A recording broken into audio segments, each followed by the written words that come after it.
Hello student, welcome to Equator Academy Dehradun. और मैं लाया हूँ आप लोग के लिए लेक्चर नंबर 2, जो कि हमारी फ्री इंडियन पॉलिटी की सीरीज चल रही है for CDS and AC CPF exam. और हम लोग जो है फीचर्स कर रहे थे कॉन्स्टिट्यूशन के, उसी को हम लोग आगे बढ़ाएंगे। तो दूसरे अगर हम लोग फीचर की बात करें तो हमारा दूसरा जो फीचर है वो है आपका क्या है, लेंदिएस्ट रिटन कॉन्स्टिट्यूशन।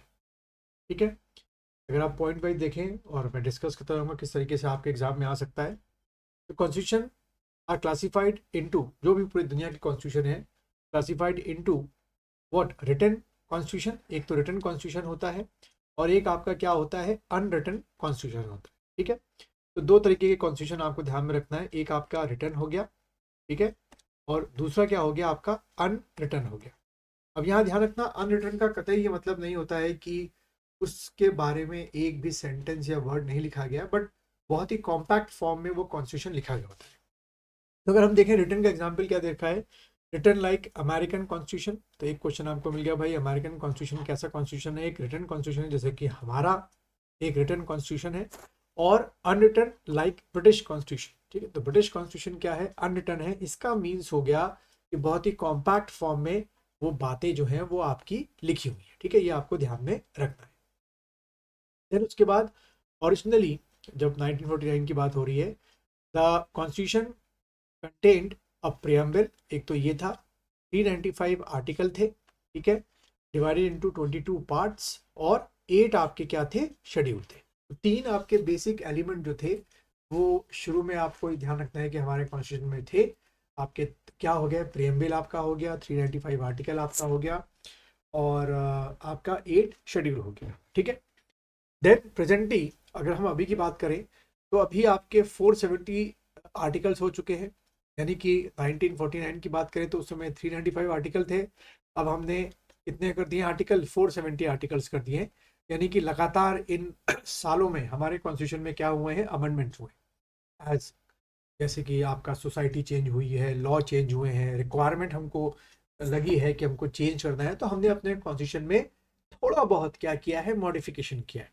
ठीक है, और पार्ट की बात की जाए तो पहले 22 पार्ट्स आपके थे और अब कितने हो गए हैं, 25 आपके पार्ट हो गए हैं। ठीक है, तो ये पॉइंट टू पॉइंट भी क्वेश्चन आपसे पूछ लिया जाता है। और शेड्यूल की बात की जाए तो पहले आपके 8 शेड्यूल थे और अब आपके कितने हो गए हैं, 12 शेड्यूल आपके हो गए थे। यानी कि हर चीज थोड़ी थोड़ी करके आपकी क्या हुई है बच्चों, बढ़ी है आपकी। ठीक है, उसके बाद factors have contributed to the big size of our constitution. ठीक है, क्या जरूरत थी भारत का इतना बड़ा कॉन्स्टिट्यूशन बनाने की, जिसमें आपके अभी के टाइम के देखें हिसाब से तो 470 आर्टिकल है, 12 शेड्यूल है। ठीक है, क्या जरूरत थी इसकी? तो वजह क्या है, उसके फैक्टर्स क्या है? सबसे पहला, geographical factors, that is the witness of what, country and vastness of country and diversity. ठीक है, कंट्री आपकी इतनी हमारी वास्ट है, इतनी ज़्यादा उसमें कल्चरल डाइवर्सिटी है, लैंग्वेज की डाइवर्सिटी है। तो ज़रूरी है कि सबको कुछ ना कुछ स्पेशल प्रोविजंस हमको देना था। अगर हम देखें, इसे एग्जाम्पल ले लें समझने के लिए, जैसे आपका नॉर्थ ईस्ट है। ठीक है, नॉर्थ ईस्ट में पता है क्या आते हैं, 7 आपके सिस्टर्स आती हैं। ठीक है, 7 सिस्टर्स है, यानी कि 7 आपके जो स्टेट हैं वो नॉर्थ ईस्ट में आते हैं। जैसे कि क्या हो गया, मणिपुर, नागालैंड, मिजोरम, अरुणाचल। तो इन 7 सिस्टर्स में सबका जो कल्चर है, जो सबका हिस्टोरिकल बैकग्राउंड है, बहुत ही अलग है। तो हमने क्या किया, अपने आर्टिकल में सभी स्टेटों को जो कि नॉर्थ ईस्ट में एक स्पेशल प्रोविजन दे रखा है। हम उनको उस स्टेट की तरह कंपेयर या ट्रीट नहीं कर सकते हैं, जैसा कि आपके कौन से हम ट्रीट करते हैं जो अभी हमारे रेगुलर जो हमारे स्टेट है, जैसे एमपी हो गया, राजस्थान हो गया, इनको भी कुछ स्पेशल चीज़ें हैं, बट सबको कुछ ना कुछ दे रखा है। ठीक है, देन उसके बाद हिस्टोरिकल फैक्टर, जो मैंने बता दिया कि सबका अपना जो ओरिजिन है हिस्टोरिकली सबका अलग अलग है हर स्टेट का, तो कुछ ना कुछ उनको स्पेशल चीज़ें हमको देनी थी। Single constitution for both centre and state. तो ये भी एक इंपॉर्टेंट बात है कि सेंटर के लिए भी वही कॉन्स्टिट्यूशन है, जो स्टेट के लिए भी वही कॉन्स्टिट्यूशन है। इसलिए क्या हुआ कि स्टेटों के लिए कुछ स्पेशल प्रोविजन रखने पड़ गए। Dominancy of legal in the constituent assembly. ठीक है, इसका मतलब ये हुआ कि जो कॉन्स्टिट्यूंट असेंबली थी उसकी जो स्ट्रेंथ थी, ठीक है, वो जो स्ट्रेंथ थी आपकी, करीब 389 मेंबर मान के चलिए, तो वो जो स्ट्रेंथ थी उसमें ज़्यादातर लॉयर्स थे, एडवोकेट थे। तो एज यूजुअल है कि जब एडवोकेट या लॉयर कोई चीज़ को कंपाइलिंग करनी शुरू करते हैं तो वो सारे फैक्टर्स को, सारी चीज़ों को क्या करेंगे, लेकर चलेंगे, कोई भी ऐसा लूप होल जो है वो नहीं छोड़ेंगे। ठीक है, इसलिए हमारा क्या बन गया, by default lengthiest written constitution हमारा बन गया। देन उसके बाद ड्रॉन फ्रॉम वेरियस सोर्सेज, अगला जो फीचर हमारे कॉन्स्टिट्यूशन का है that is drawn from various sources. तो इसकी भी एक लिस्ट है जो कि आपको आपकी किताबों में मिल जाएगी। जैसे फॉर एग्जांपल हमने जो आपका क्या है प्रेसिडेंट का जो पोस्ट है वो कहाँ से आपकी ली है, इसी तरीके से हमने जो पार्लियामेंट्री सिस्टम ऑफ गवर्नमेंट है वो हमारा कहाँ से लिया गया है। ठीक है, और इसी तरीके से हमने जो गवर्नर की पोस्ट है वो, तो बहुत सारी चीज़ें हैं जो आपको किताबों में रट्टा मारना है। ठीक है, और सबसे ज़्यादा अगर हम बात करें कि कॉन्स्टिट्यूशन का मेजर पार्ट जो है वो किससे लिया गया है, तो आपने टिक करके आना है government of India act, government of India act 1935। ठीक है, गवर्नमेंट ऑफ इंडिया एक्ट 1935 ये सबसे मेजर पोर्शन है जिससे हमारा कॉन्स्टिट्यूशन का काफी पार्ट जो है वो लिया गया है।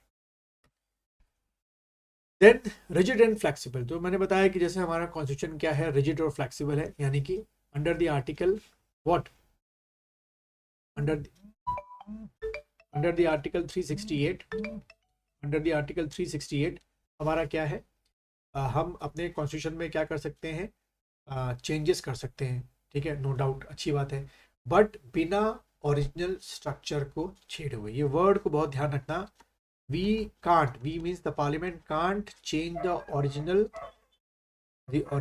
Structure, the original structure of the constitution. ठीक है, original structure of the constitution, we can not change the original structure of the constitution. ठीक है, तो एक अमालगेशन है कि फ्लेक्सिबल भी है लेकिन रिजिड भी है। ठीक, तो उसके बाद अगर हम बात करें कि हमारे यहाँ दो अमेंडमेंट के तरीके हैं। ठीक है, जो पार्लियामेंट, ध्यान रखना कॉन्स्टिट्यूशन में अमेंडमेंट जो है मेजर तौर से कौन इनिशिएट करती है, हमेशा पार्लियामेंट करती है। ठीक है, तो जो पार्लियामेंट अमेंडमेंट कॉन्स्टिट्यूशन में कर सकती है बाई 3 मेथड्स कर सकती है। पहला, इसको हम लोग बोलते हैं simple majority of a parliament. ठीक है, ये पहला तरीका है, इसको भी डिटेल में हम लोग बढ़ेंगे आने वाले टाइम पर। दूसरा जो आपका है वो है by what, special majority, by special majority हम कर सकते हैं। और थर्ड जो आपका है दैट इज वो है आपका special majority plus concern of half states, concern of half states, आधे स्टेटों की जो रजामंदी है वो आपकी होनी चाहिए, तभी आप क्या कर सकते हैं, अपने कॉन्स्टिट्यूशन में चेंज करते हो। सबके मैटर जो सब्जेक्ट्स हैं वो अलग अलग है, तो इसको भी मैं आगे चल के आप लोगों को पढ़ाऊंगा।